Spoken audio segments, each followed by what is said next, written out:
Welcome sa Cloud B Movie Recap. Ang pelikulang ikukwento natin ngayon ay ang Mosley. Halina't simulan na natin. Nagsisimula ang pelikula sa isang lalaki na nagngangalang Bimas, isang matalinong tindero na nagpapatakbo ng isang traveling auction. Palagi siyang nagdadala ng mga kakaibang bagay mula sa buong mundo at ibinebenta ito sa mga taong nayon sa mataas na presyo. Ngayong gabi, may dala siya na magpapagulat sa kanyang mga customer. Ang mga taga-nayon ay madalas na gumagamit ng mga mules o baka para magtrabaho sa bukid, ngunit ang mga hayop na ito ay walang bahid ng katalinuhan. Sa pagsasabi nito, inilabas ni Bimas ang isang grupo ng mga espesyal na hayop na tinatawag na Thorifants. Mukha silang maliliit na elepante at tiyak na mas malakas kaysa sa mga normal na baka. Ngunit ang espesyal sa kanila ay kaya nilang magsalita. Bukod sa pagtatrabaho sa bukid, nagagawa rin nila ang ilang mga gawaing bahay. Kinuha ni Bimas ang isang maliit na Thorifant na pinangalanang Mosley at sinimulan ang auction. Patuloy na tinatawag ng kawawang Mosley ang kanyang ina, ngunit walang nagmamalasakit sa kanya at naibenta si Mosley sa halagang $800. 25 taon na ang lumipas mula nang magsimulang magtrabaho si Mosley bilang isang alipin. Nakabuo na siya ng pamilya kasama ang kanyang asawang si Vera at mayroon siyang anak na si Rue. Araw-araw, gumigising si Mosley sa umaga para samahan ang kanyang amo na si Simon. Walang tigil siyang nagtatrabaho sa bukid at gumagawa din ng iba pang gawain. Biglang dumaan doon si Bimas at huminto para tingnan si Simon. Sa una ay sinubukan niyang ibenta ang kanyang hair growth serum at pagkatapos ay sinubukan niyang kumbansihin si Simon na ibenta si Rue. Naniniwala si Simon na napakabata pa ni Rue at maaari niya itong magamit sa hinaharap. Pinayuhan ni Bimas si Simon na mag-isip tulad ng isang negosyante at planong bilhin ang mga kalapit na bukid. Maaari niyang ibenta si Rue at gamitin ang perang iyon para makabili ng mas maraming lupa para mapalawak ang kanyang pagsasaka. Pinutol sila ni Mosley at sinabing hindi angkop para sa agrikultura ang kalapit na lupain. Halos pumayag si Simon, ngunit kinukutya siya ni Bimas sa pagkuha ng payo sa isang hayop. Nang marinig ito, sinaktan ni Simon si Mosley at pinabalik siya sa kamalig. Upang pasayahin ang kanyang kalooban, sinabi ni Vera kay Mosley na siya ay buntis at sa pagkakataong ito ay maaaring babae na ito. Natutuwa si Mosley na marinig iyon at nais niyang maging maayos ang buhay ng kanyang mga anak. Naghahanda na siyang matulog, ngunit ipinaalala sa kanya ni Rue ang pangako niya kagabi. Gusto ni Rue na ipakita ang kanyang bagong tagwan sa kanyang ama. Ito ay isang kuweba sa Gaulish, ngunit mayroon itong ilang mga espesyal na katangian. Pagod na talaga si Mosley at ayaw sumama, ngunit ang sumunod na sinabi ni Rue ang nagpabago sa isip ni Mosley. Tinanong ni Rue kung gaano kaganda kung mayroon silang mga kamay. Ang kuweba ay nagawang mapag-isip si Rue, kaya na-curious din si Mosley tungkol dito. Naglalakbay sila ng malayo sa gubat at nakarating sa isang malalim na butas. Isang grupo ng mga alitaptap ang patuloy na sumusunod kay Rue at tinutulungan siyang mahanap ang daan. Ang butas ay humahantong sa kanila sa isang kuweba na may ilang mga sinaunang guhit sa dingding. Parang mga Thorifant ang mga nilalang sa mga drawing, pero medyo iba sila. Nakatayo sila sa dalawang paa at nakasuot ng damit na parang tao. Ito ay nagpapaalala kay Mosley ng kanyang pagkabata. Isa sa kanyang mga nakatatanda na nagngangalang G. Turpin ang dati nang gumuhit ng gayong mga larawan. Sinabi niya kay Mosley na minsan ay mayroong dalawang malalaking pamilya ng mga Thorifant. Ang isa ay tumakas sa hilaga upang takasan ang kasamaan ng mga tao. Naiwan naman yung isa, si Mosley at ang kanyang pamilya ay mga apo ng mga naiwan. At sa paglipas ng panahon, sa ilalim ng pang-aapi ng mga tao, nagbago sila. Walang silbi ang kanilang mga kamay, kaya nagsimula silang maglakad sa apat na paa. Inakala ng mga nakatakas na, sila na ang huling Thorifant sa mundo. Ngunit ang ilan ay naniniwala na isang araw ay babalik sila, at sila ay magiging 10 talampakan ang taas na may malalaking kamay. Halos 30 taon silang hinintay ni Mosley, ngunit ang mga tuwid na Thorifant ay hindi dumating upang iligtas sila. Pinayuhan ni Mosley sina Rue at Vera na kalimutan ang kanilang nakita sa kuweba. Ang mga ito ay isang fairy tale lamang. Bumalik si Bimas at pinilit si Simon na ibenta si Rue. Maraming magsasaka ang gustong bumili ng batang Thorifants para kumita ng malaking tubo si Simon. Sa wakas ay pumayag si Simon na ibenta si Rue ngunit maghihintay sila hanggang sa ipanganak ang susunod na Thorefants. Ang mga Thorefants ay talagang nag-aalala at nagsimulang talakayin kung ano ang susunod na gagawin. Iminungkahi ni Beryl na pumunta sa kuweba at maghanap ng mga uprights para sa tulong ngunit hindi pumayag si Mosley. Naniniwala siyang fairy tale lang ito pero sabi ni Beryl kung siya ang nasa pwesto niya, tatakbo siya hanggang sa matagpuan niya ang mga nakatayong Thorefants. Kinalaunan sa araw na iyon, si Mosley ay nagtatrabaho kasama si Simon sa bagong lupa ngunit ito ay puno ng mga bato. Ang araro ay natigil at pinilit ni Simon si Mosley na patuloy na humila. Tuluyan nang nabasag ang araro at talagang nagalit si Simon. Bumalik siya kay Bemis at sinisisi siya sa pagpilit kay Simon na bumili ng walang kwentang lupa. Habang sila ay nagtatalo, si Rue ay nagmamadaling kausapin ang kanyang ama. Sawang-sawa na si Mosley sa kanyang buhay pang-aalipan at nagpasya siyang gumawa ng hakbang. Pupunta siya sa kuweba upang hanapin ang mga uprights at hanggang sa pagbabalik niya, kailangang alagaan ni Rue ang kanyang ina at ang paparating niyang kapatid. Matapos payuhan ang kanyang anak, nagsimulang tumakbo si Mosley patungo sa kagubatan at nagtago sa kuweba. Bumalik si Simon sa kanyang bukid at nagbago ang kanyang isip tungkol sa pagbebenta kay Rue. Binibigyan siya ni Bemis ng isa pang alok.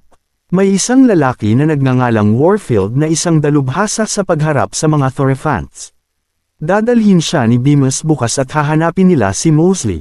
Kinagabihan nang bumalik si Bemis sa bayan, ang kanyang Thorefant, nakilala ni Turpin ang isa sa kanyang mga kaibigan. Sinabi niya kay Turpin ang tungkol sa isang grupo ng mga kuweba na matatagpuan sa gitna ng gubat. Mayroon silang mga guhit ng mga uprights upang maakit ang mga Thorefant ngunit ang lahat ng ito ay isang bitag lamang. Kinabukasan, pumunta sina Bemis at Turpin kay Simon at dinala na rin nila si Warfield. Siya ay isang nakakatakot na maskuladong lalaki na hindi gaanong nagsasalita. Siya ay isang Thorefant hunter at hindi siya nabibigo. Nag-alala si Rue para sa kanyang ama at tumakbo upang pigilan si Warfield ngunit nakaharang si Turpin. Alam niyang tiyak na nakulong na si Mosley sa mga kuweba at madali siyang mahahanap ni Warfield. Sinundan din ng mga katulong ni Bemis si Warfield dahil sa curiosity. Narating nila ang kuweba kung saan nakakulong si Mosley sa isang malalim na hukay. Nahuli ni Warfield ang isa sa mga lalaki at itinapon ito sa parehong hukay. Ginamit ni Mosley ang lalaki para tumalon mula sa hukay at nagsimulang tumakbo palayo. Nakarating siya sa isang talon at sinubukang tumalon sa kabilang panig. Sinundan siya ni Warfield ng pana at palaso. Upang makatakas sa malupit na lalaki, tumalon ng mataas si Mosley. Sa kasamaang palad, hindi siya umabot sa kabilang panig at nahulog sa tubig. Nakabitin si Warfield sa isang lubod upang hanapin si Mosley ngunit hindi niya ito matagpuan. Samantala, nakaligtas si Mosley at nagising sa isang kuweba. Tila ito ay sinaunang palasyo kung saan may nakatira noon. Napansin ni Mosley na may sumusunod sa kanya kaya sinubukan niyang magtago. Ngunit pagkatapos ay nakikita niya ang isang bagay na lubos na hindi kapanipaniwala. Ito ay ang mga uprights. Tatlong matandang Thorefant na nakatayo sa dalawang paa at nagsusuot ng damit. Nagpakilala sila bilang Warnier at Diver. Sila ay magkapatid na dumating upang hanapin ang kanilang pinakamatandang miyembro, si Gaylene. Dahil sa katandaan, nawalan ng malay si Gaylene at pumunta sa kuwebang ito para kausapin ang mga estatwa. Dito nakatira ang mga Thorefant ngunit halos daang taon na ang nakalilipas. Gayunpaman, sinasabi ni Gaylene na may mga pangitain siya ng mga alitaptap na gumagabay sa kanya sa lugar na ito. Agad na sabi ni Mosley na ginabayan din siya ng mga alitaptap. Ang kanilang pagkikita ay ang katuparan ng isang propesya. Ipinaliwanag ni Mosley kung paano sila pinahihirapan ng mga tao at naging sanhi sila ng mga pagbabago sa kanilang mga katawan. Hiniling niya sa mga upright na ibalik siya sa kanilang lungsod upang matipon nila ang hukbo upang iligtas ang kanilang mga kasamahan. Mukhang nagdududa si Diver tungkol doon ngunit sinabi ni Warnier na tiyak na tutulungan nila sila. Tuwang-tuwa si Mosley na marinig iyon at sumama sa mga upright sa kanilang paglalakbay. Ngunit hindi nila alam na hinahabol pa rin siya ni Warfield. Sa daan, sinabi ni Diver kay Mosley ang higit pa tungkol sa paggamit ng mga kamay. Talagang nasasabik si Mosley na marinig iyon at nais niyang makapunta rin dito si Rue.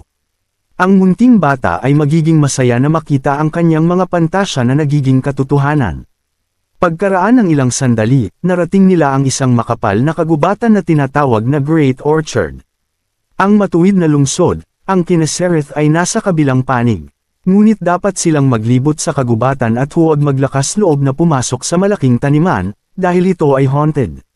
Sinasabi ng mga alamat na ang mundo ay nagsimula mula dito, ngunit pagkatapos ay isang malaking katiwalian ang sumira sa lahat. Isang sumpa ang lumitaw at kumalat sa buong mundo. Maaari itong maging isang shortcut patungo sa lungsod. Nagpasya ang mga Thorefants na suriin ito. Ngunit sa sandaling makapasok sila, ang mga puno sa itaas ay nagsimulang manginig at umatake sa loob ng yungib. Lumabas sina Deaver at Warnier mula dito ngunit tumanggi si Gaylene na lumipat. Binuhat siya ni Mosley sa kanyang likuran at tumakbo palabas. Sumusuko sila sa mga shortcut at tinatahak ang mahabang lumang daan. Pagsapit ng gabi, nagtayo sila ng kampo at nagsasaya sa hapunan. Gayunpaman, mukhang medyo malungkot si Mosley. Namimiss na niya ang kanyang pamilya.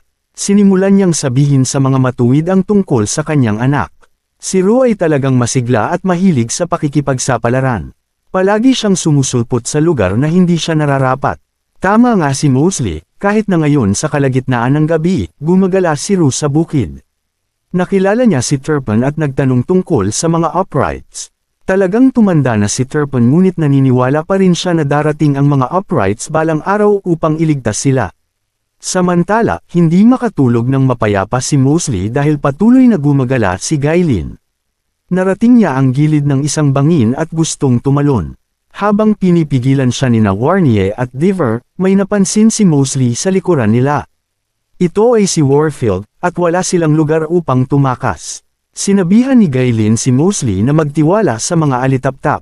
Nag-ipon ng lakas ng loob si Mosley at umalis sa gilid. Ang mga alitaptap ay nagkukumpulan sa kanyang mga paa at dinadala siya sa hangin. Sumunod din sa kanila sina Warnier at Deaver at lumipad sila ng ilang milya. Kinaumagahan, nakarating sila sa lungsod. Hiniling ni Deaver kay Warnier na ibunyag ang buong katotohanan ngunit huli na ang lahat. Tuwang-tuwang tumatakbo si Mosley sa loob ng maalamat na lungsod at binati ang lahat ng mga uprights. Maya-maya ay may napansin siyang kakaiba at tumigil. Matanda na lahat ng Thorefant dito. Humingi ng paumanhin si Warnier sa hindi pagsabi kay Mosley noon ngunit ang mga upright ay unti-unti nang namamatay. Wala pang 100 taon na ipinanganak sa kanila. Si Deaver ang pinakabata sa kanila. Malapit nang maubos ang mga upright ngunit hindi iyon ang pinakamasamang bahagi. Nais ng sumpa na mawala ang kanilang pag-iisip, kaya dinala nila si Mosley dito upang sabay silang makaisip ng solusyon. Gustong bumalik ni Mosley sa kanyang pamilya ngunit nakiusap si Warnier na makipagkita man lang sa kanilang reyna. Ang mga uprights ay kanyang pamilya din at kailangan nila siya. Nalungkot talaga ang reyna nang marinig ang pinagdaanan ni Mosley at nagsisisi na hindi niya iyon nalaman. Handa silang tumulong ngayon ngunit sa tingin ni Mosley ay masyado na silang matanda para labanan ang mga tao. Biglang, isang Thorefant ang nagpaalam sa kanila tungkol sa pagdating ng mga ngaso. Nagtipon ang mga upright sa pintuan at tinanong si Warfield kung ano ang gusto niya. Hindi sumagot si Warfield at tinutukan sila ng arrow. Tinamaan nito ang kawawang si Gaylene at bumagsak siya. Binuhat siya ni Mosley at dinala sa loob ng palasyo ngunit namatay si Gaylene sa isang iglap. Maaaring ibagsak ni Warfield ang lahat ng uprights ng mag-isa kaya hiniling ni Mosley na magtago sila sa isang ligtas na lugar. Handa niyang isakripisyo ang sarili niya. Nang makita ang kanyang pagiging walang pag-iimbot, sinabi ng reyna na si Mosley ang pinakatuwid na Thorefant na nakilala niya. May pag-asa pa na baligtarin ang sumpa. Ang malaking halamanan ay may buhay na puno at ang bunga nito ay nakapagpapagaling sa mga Thorefant. Handang hanapin ito ni Mosley ngunit bigla niyang naalala na oras na ng panganganak ng kanyang asawa.